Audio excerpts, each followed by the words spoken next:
गर्नुपर्छ त? मेरो त फेरि सोध्ने बानी छ के, आफ्नो मात्रै इच्छा पुरा भएर भएन, केटीहरूको पनि त इच्छा पुरा गरिदिनु पर्यो नि। तिमीले जति मजा त मेरो बुढाले पनि दिएको थिइन। जुन दिनदेखि तिमीलाई भेटेँ नि त्यो दिनदेखि म धेरै सन्तुष्टि छु। अनि बाइक किनिदिनु भनेको होइन त? तिमी किन चिन्ता लिन्छौ राजा? मेरो बुढोले 1 हप्ताभित्रै पैसा हालिदिन्छु भन्नुभएको छ। ऋण नतिरेर भए पनि तिमीलाई बाइक ल्याइदिइहाल्छु नि। कसम? कसम भनेको। कति पैसा पठाउँदैछ नि तिम्रो बुढाले? 3 लाखभन्दा बढी नै पठाउँदै हुनुहुन्छ। ऋण नतिर्यो भने ब्याज बढेर डबल होला नि फेरि। या डबल होस् कि तिर्बल होस्, ऋण नतिरेर भए पनि तिमीलाई मैले बाइक किनेरै छाड्छु।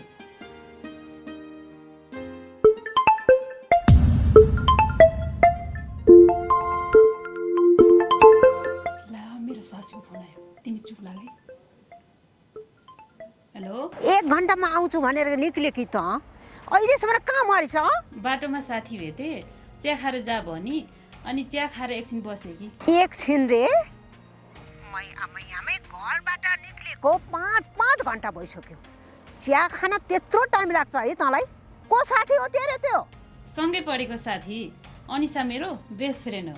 तेरो बेस्ट फ्रेन्ड होस् कि सेस फ्रेन्ड होस् मलाई केही पनि थाहा छैन। खुरुक्क घर आइज। अबको आधा घन्टामा घर आइपुगिनेस् भने मैले जानेछ तँलाई के गर्छु। हस् म आइहाल्छु।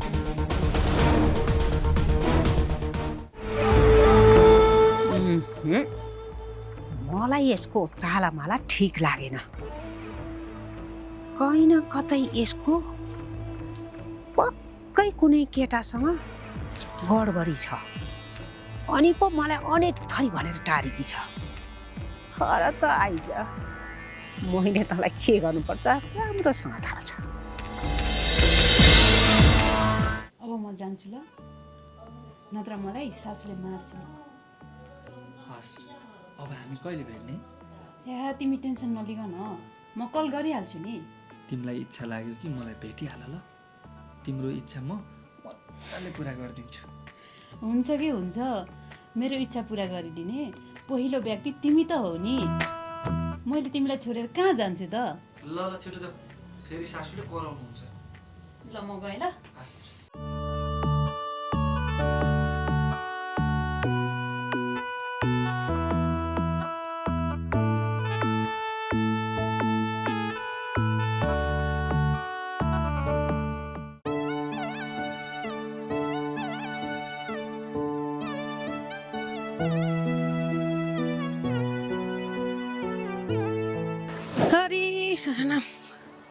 ए आमा कता हिँड्ने यतिखेर?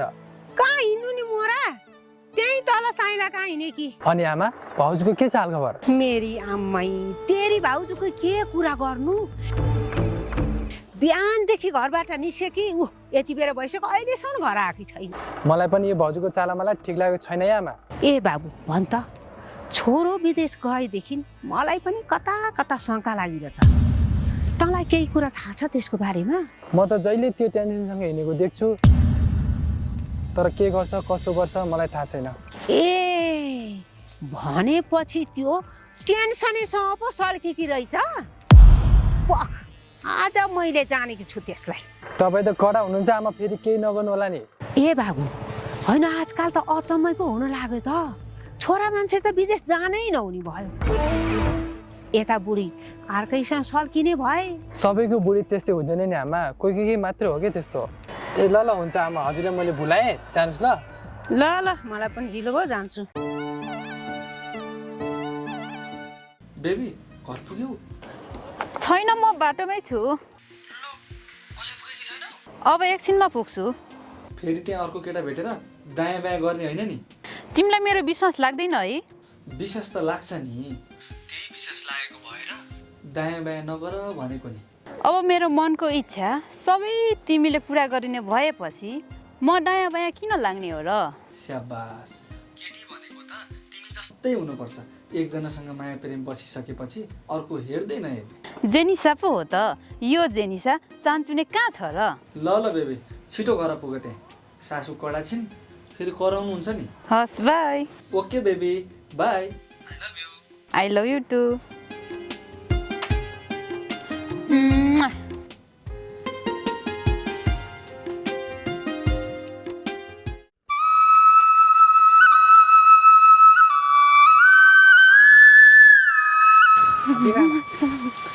होइन त अहिलेसम्म घर पुगेकी छैनस्।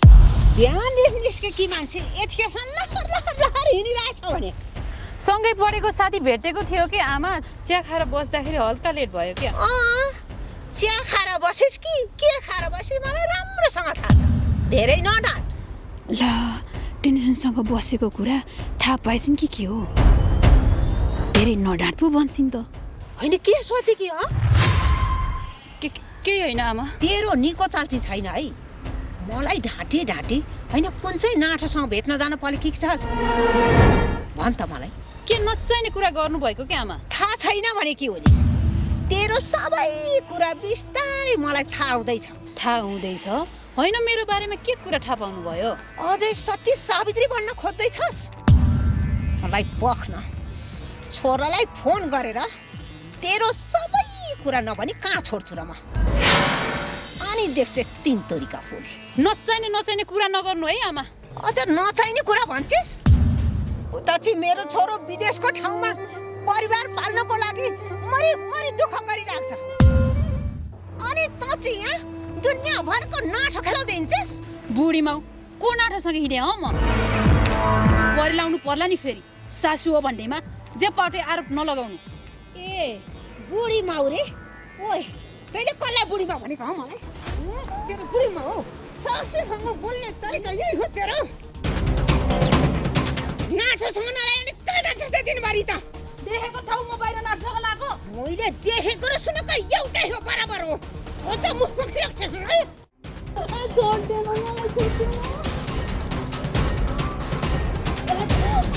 आज नुमा छोडिस् नाठोसँग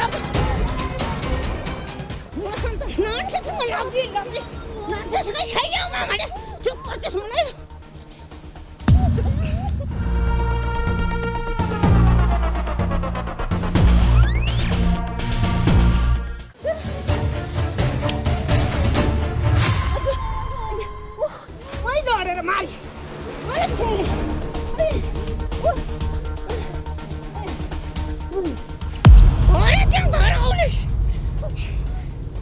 आफ्नो घरमा नआएर कहाँ जानु त? आइस भने मैले जानेको छ। पुरै मलाई त बुढी माउ भन्छ।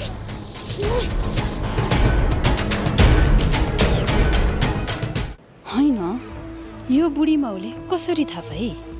आँखाले नै देखे जसरी नाठोसँग गएर आइस पो भनी। अब यसरी हुँदैन।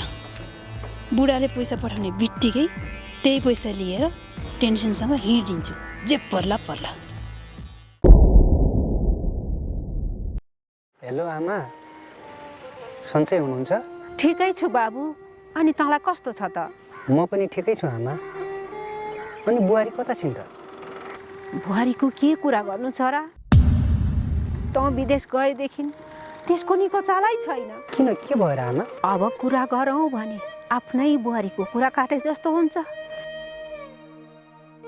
यसले त हाम्रो नाकै काटी छोरा।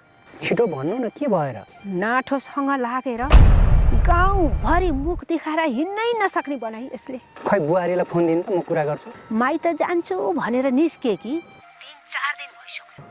अब माइत गई कि कहाँ गई अत्तो पत्तो छैन छोरा। अनि मैले 3,50,000 ऋण तिर्नु है भनेर पठाएको थिएँ।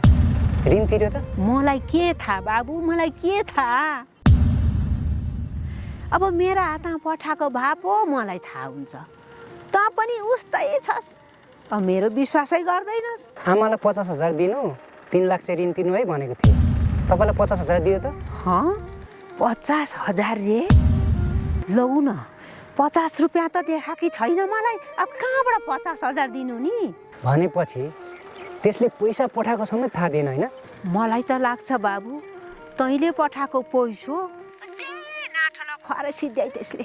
ल आमा, राम्रोसँग बस्नु होला, म छिट्टै नेपाल आउँछु। ल बाबु, आफ्नो ख्याल राखेस्। हस् आमा। हुन्छ बाबु, तैँले केही चिन्ता लिनु पर्दैन है यताको। हस्। ल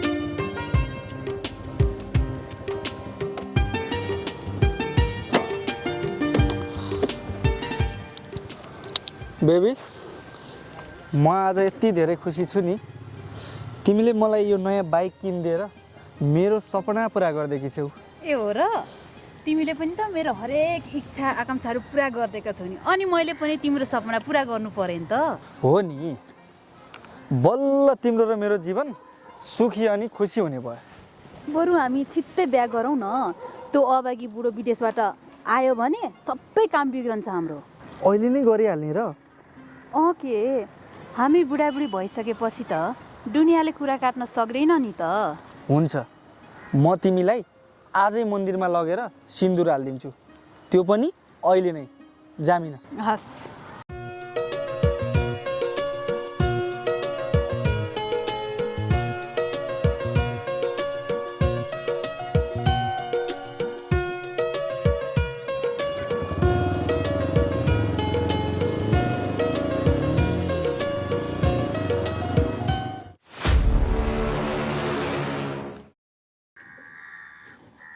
आमा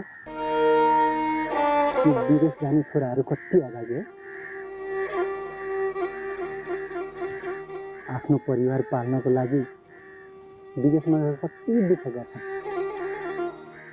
पसिना बगाएर पैसा कमाउँछन् बल्ल बल्ल पसिना बगाएर कमाएको पैसा पठाउँछन् घरमा तर त्यही स्वास्नीले दुनियाँ नाथोसँग लागेर त्यो पैसा सुवा बनाउँछ तो अन्तिममा त्यही नाथोसँग पहिला हिँड्छ मेरो हालत पनि त्यही भयो आमा मेरो हालत पनि त्यही भयो नरो छोरा नरो त्यो गई त के भयो त खुट्टालाई जुत्ता कति कति त्यो भन्दा राम्ररी आउँछ पिर नगर बाबु पिर नगर राम्रो आउने र नआउनेको कुरा होइन आमा तपाईँ त भन्नुहुन्छ नि यदि मेरो देशमा रोजगार पाएको भए यसरी हामी बुढाबुढी छुटेर बस्नु पर्दैन थियो हामी मात्र होइन दुनियाँको बुढाबुढी छुटेर बस्नु पर्दैन थियो यी आफ्नो देशमा दुःख गर्थे कमाउँथे खान्थे तर हाम्रो देशमा त यो हाम्रो पापी नेताहरू भ्रष्टाचारी नेताहरूले सबै खतम पारे हेर्नुहोस् दुनियाँका छोराहरू कति दुःख पाइरहेका छन् विदेशमा गएर कति पैसा कमाउँछन् दुःख गरेर तर लास्टमा यसै गरी म जस्तै नाङ्गो बनाएर स्वास्नीले हिँड्छ